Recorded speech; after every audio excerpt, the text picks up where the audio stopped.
ኪንግደም ሳውንዶች በጣም ያበዱ ናቸው። እንድል ከሚያደርጉኝ ምክንያቶች ውስጥ የተወሰኑ ልንገራችሁ። 1 6 7 ይሆናሉ ልንገራችሁ። አንደኛ ኮንሲስተንሲ ከተጀመረ ምናልባት 7-8 ዓመት ይሆነዋል። ነገር ግን ሳያቋርጡ በብዙ ነገር እየጨመሩ መምጣታቸው በራሱ ሊያስከብራቸውም ሊያስመሰግናቸውም ይገባል ብዬ አስባለሁ።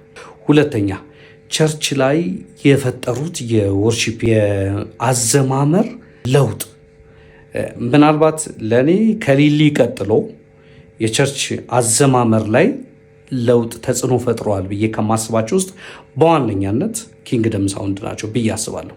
ሶስተኛ ለአዳዲስና ወጣት ዘማሪዎች የሚሰጡት እድል የራሳቸውን ነገር እንዲያወጡ የሚሰጡት እድል በጣም ትልቅ ነው። አራተኛ የዘማሪዎቻቸው ካራክተር በስማ ስነ ስርዓታቸው በቃ ሁኔታቸው ያስታውቃል። በጣም ስርዓት እንዳላቸው ያው እናውቃለን። አብዛኞቹ የቸርች ዘማሪዎች በተለይ በመታወቅ ላይ ያለው ደግሞ የተወሰኑ ሁሉንም አልታያለም፣ ግን በቃ አብዛኞቹ የታወቁት ዘማሪዎች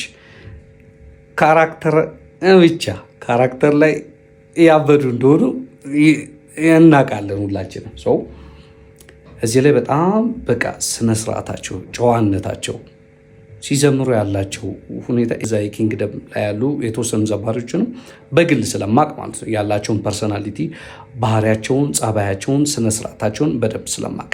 አምስተኛ ባላንስ ለቴክኒካል ነገርም ለስፒሪቹዋል ነገርም ያላቸው ቫሊዩ ተመሳሳይ ነው እና በጣም ባላንስ ያደረገ ነው። ለአንዱ ያደላ አይደለም። በጣም ስፒሪቹዋል ነገሩ ላይ ያደረቱ በጣም ሰነፎች አይደሉም። ያው በቃ እግዚአብሔር ይረዳኛል ብቻ አይሉም። ወይም ደግሞ ቴክኒካል ነገሩ ላይ በጣም ፎከስ አድርገው መንፈሳዊ ነገር ደግሞ አልተውም። በጣም ባላንስ ያደረጉ ናቸውና እሱ ይመችኛል። ስድስተኛ በጣም ስትራክቸርድ እና ዌል ኦርጋናይዝድ ናቸው። አንድ ዘማሪ ከመጀመሪያው ጀምሮ እነሱን ጆይን ለማድረግ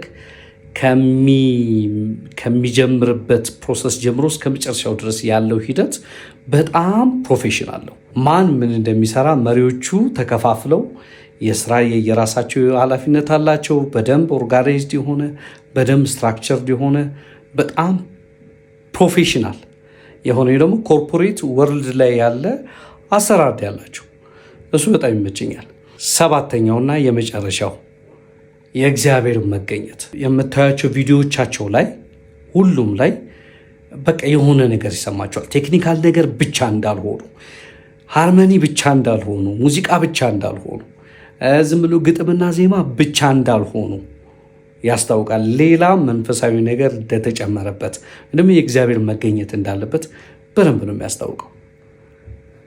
ይመቻቸው።